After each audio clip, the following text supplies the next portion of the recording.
This channel does not promote any violent, harmful, or illegal activities. All content provided by this channel is meant for an educational purpose only.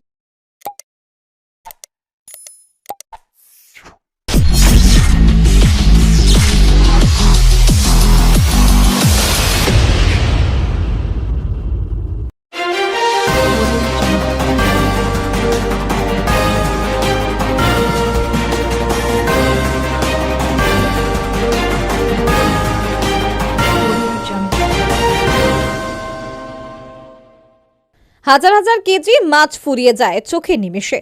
রাঘব বোয়াল থেকে tuna, Lalmohan, Shankar থেকে পোনা মাছ কিনতে ভিড় জমান ক্রেতারা।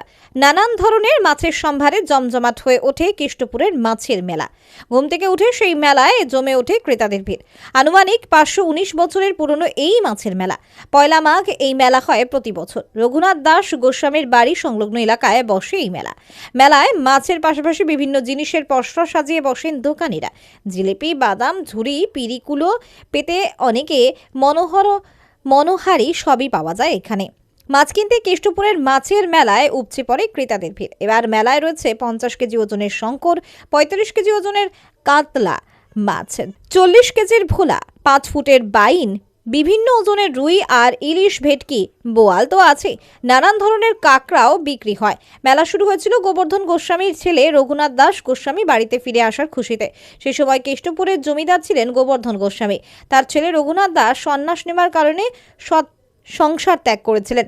তিনি চৈতন্য মহাপ্রভুর শিষ্য ছিলেন। চৈতন্য মহাপ্রভুর পারিষদ নিত্যানন্দের কাছে দীক্ষা নেবেন বলে পানিহাটিতে যান রঘুনাথ। তখন তার বয়স মাত্র 15 হওয়ায় তাকে তখন দীক্ষা দেননি নিত্যানন্দ। দীর্ঘ 9 মাস পর বাড়ি ফিরে আসে রঘুনাথ। সেই আনন্দে বাবা গোবর্ধন গোস্বামী গ্রামের মানুষকে খাওয়ানোর সিদ্ধান্ত নেন। গ্রামের মানুষ তার ভক্তির পরীক্ষা নেবার জন্য কাঁচা আমের ঝোল এবং ইলিশ মাছ খাওয়ার আবেদন করেন। তিনি ভক্তদের বলেন বাড়ির পাশে আম গাছ থেকে জোড়া আম পেড়ে আনতে, মাছের জন্য পাশের জলাশয়ে জাল ফেলার নির্দেশ দেন। সেই অনুযায়ী জাল ফেলা হয়। তারপরেই অবাক কাণ্ড, জলাশয় থেকে মেলে মাছ। প্রতি বছর ভক্তরা রাধা গোবিন্দ মন্দিরে পুজো দিতে ভিড় জমান এই দিনে। পাশাপাশি মাছের মেলার আয়োজন হয়। দূর দূরান্ত থেকে বহু মাছ ব্যবসায়ী মাছের পসরা নিয়ে বসেন। হুগলি ছাড়াও মেলার আসেন বর্ধমান, হাওড়া, নদিয়া, উত্তর 24 পরগনা, বাঁকুড়া থেকে বহু মাছ বিক্রেতা।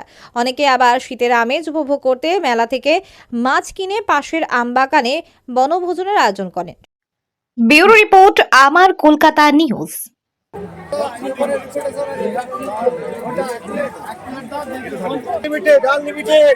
ভেতরে চলে এসো দাদা, ভেতরে এসো, ভেতরে এসো।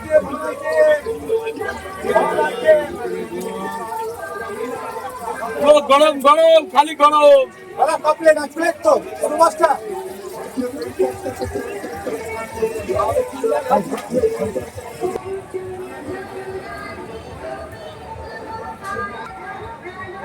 কালার হেভি আছে না?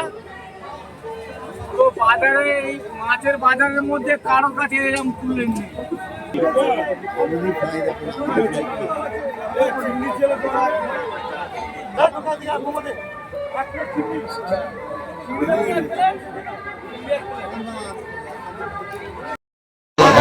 এই মাছের মেলা তো বিভিন্ন রকম সবাই আসে এখানে, কিছু না কিছু অল্প বেশি মাছ কেনে সবাই। তো আমরাও এসেছি ওই মাছ কেনার জন্য। হ্যাঁ, তো 3 রকম মাছ নিলাম। আচ্ছা, শঙ্কর মাছ, তারপর ভেটকি মাছ, আর আপনার ওই আর গঙ্গার আঁশ, এটা কিনলাম। ভালো হয় মাছ, ভালো হয় কেন? হ্যাঁ, এখানকার মাছ সবই টেস্টি হয়। আচ্ছা, মেলার একটা ঐতিহ্য আছে না, এখানকার যাই নিয়ে যাবেন সেটা একটা টেস্টি হয়। হ্যাঁ, প্রতি বছরই আসা হয়। কেমন লাগে? খুব ভালো লাগে। আজকে কি কি মেনু আছে?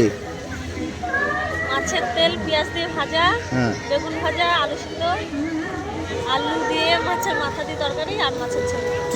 কি মাছ আনা হলো? কাতলা মাছ। কাতলা মাছের বিভিন্ন রেসিপি হবে। হ্যাঁ, পরিবারের সকলে হ্যাঁ, পরিবার। কজন মিলে এসছেন? এই তো 5 জন বাচ্চা নিয়ে। বাচ্চা নিয়ে। এই খাওয়া দাওয়া করে এখান থেকে মেলা ঘুরে তারপর বাড়ি। হ্যাঁ। কোথা থেকে আসা হচ্ছে? শিমলাগড় থেকে। সিমলা? শিমলাগড়। সিমলাগড়। মাছের মেলাতে প্রচুর মানুষ আসে, এখানে বনভোজন হয়। পঞ্চায়েত প্রশাসন থেকে কী ধরনের ব্যবস্থা? আমাদের শুধু পঞ্চায়েত প্রশাসন নয়, পুলিশ প্রশাসন থেকে আগে থেকে তদারকি করে এখানে এই মানুষের যারা আসবেন তারা কোথায় গাড়ি রাখবেন, হাজার হাজার মানুষের সমাগম হয়। আপনারা জানেন যে মাছের মেলা পশ্চিমবাংলায় বহু দূর দূরান্ত থেকে মানুষ আসেন, আমরাও জানি না।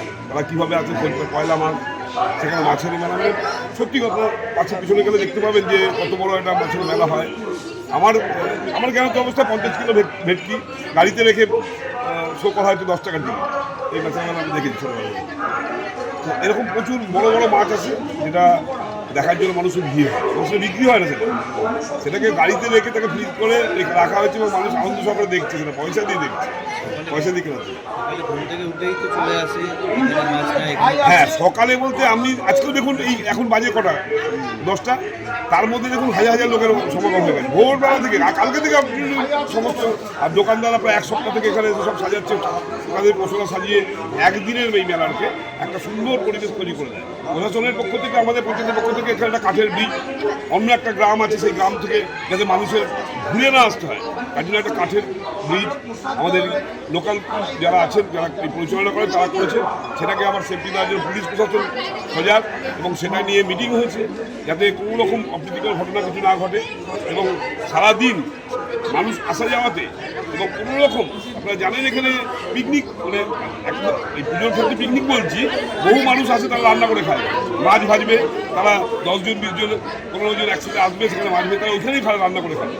এই ধরনের একটা পরিবেশ এখানে হয়, একদিকে পুজো চলছে, একদিকে পিকনিকের বাজার চলছে, একদিকে মানুষ রান্না করে খাচ্ছে, আবার মাছও বিক্রি করছে। বিভিন্ন রকমের জিনিস আছে, যারা বিভিন্ন খেলনা থেকে আরম্ভ করে বিভিন্ন সবজি থেকে আরম্ভ করে বড় ধরনের একটা মেলা এখানে হয়। তো মানুষ সেখানে আনন্দ মানে যত দিন যাচ্ছে বাড়ছে নাকি? হ্যাঁ, যত দিন যাচ্ছে বাড়ছে এবং এর জন্য আমাদের প্রশাসন থেকে এখানে জলছত্র ব্যবস্থা করে দিয়ে জলের একটা অসুবিধা হয়, সেটা নতুন করে করেছে। এই পথশ্রীর মাধ্যম দিয়ে রাস্তাটাও স্যাংশন, কালকে উদ্বোধন হয়ে গেছে, সেটা রাস্তা রয়েছে কিন্তু নতুনভাবে আরও রাস্তাটাকে ভালো করার জন্য আগামীকাল থেকে কাজ শুরু হবে, মেলার জন্য আজকে রয়েছে।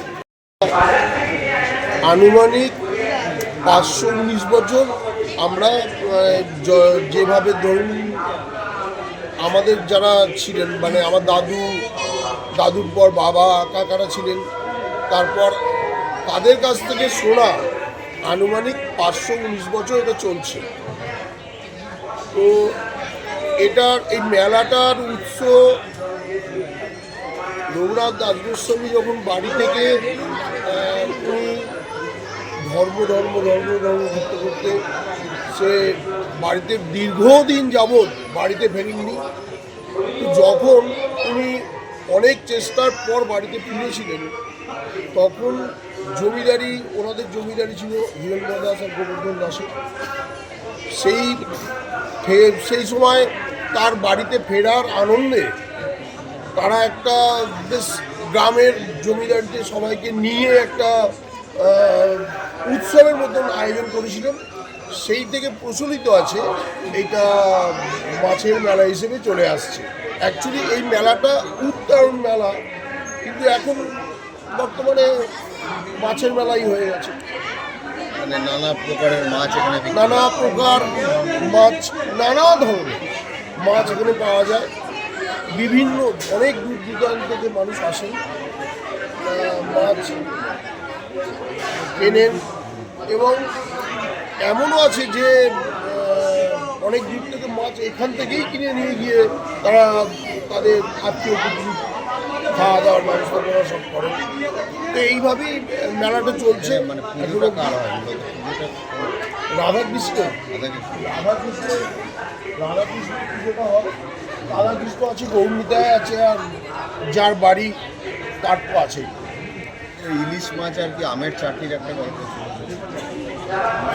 আমি যেটা বললাম সেটাও যেমন একটা কথিত আছে, আর ওটাও কথিত আছে যে উনি যখন বাড়ির থেকে অনেক দিন যাবৎ চলে গেছিলেন। কোথায় গিয়েছিলেন? মানে নিত্যানন্দ মহাপ্রভুর কাছে, মানে শ্রী চৈতন্য মহাপ্রভুর দর্শনের জন্য উনি বেরিয়ে গেছিলেন। তো পথে অনেক রকম বাধা বিঘ্ন কাটিয়ে গেছিলেন। তারপর যখন উনি বাড়ি ফিরেছিলেন, কিছু বৈষ্ণবী তারা এসে রঘুনাথ দাস গোস্বামীকে পরীক্ষা করেছিলেন যে উনি এতদিন কত বড় উনি ভক্ত হয়েছেন, সেটা টেস্ট করেছিলেন। বলেছেন ঠিক আছে, মাছের ঝোল খাবে আর টক খাবে। তো সেই সময় এখানে একটি পুকুর আছে, সেই সময়কারই পুকুর।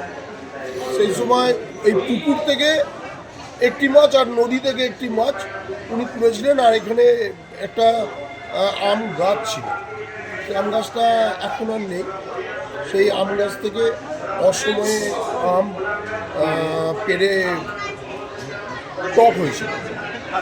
তো সেই দেখে, এবং বৈষ্ণবী তারা তো আর মাছ আজ তো খান না, তো সেই থেকে এইটার প্রচলিত আছে যে মাছের মেলা, সেই সময় থেকে এই মাছের মেলার একটা প্রচলন হয়ে আসছে। আমরাও কিন্তু শুনেছি এই দিনকে মানে পয়লা এই মাঘ দিনটি পয়লা মাঘ প্রচুর ভক্ত তো আসে এখানে। প্রচুর ভক্ত সমাগম হয়। আজ সারাদিন কি হয়? সারাদিন এখানে নাম কীর্তন হয়, আর এবারে স্পেশালি একটা বাচ্চা ছেলের গীতা পাঠের একটা আয়োজন করেছি। 5 বছর বয়স আয়োজন করেছি। ওই 10:30-11টার সময় হবে। তো তারপর নামগান হবে, নামগানটা উঠবে, তারপর আবার একটা নামগান বসবে। এইভাবে সারাদিন আর কি সারাদিন চলবে।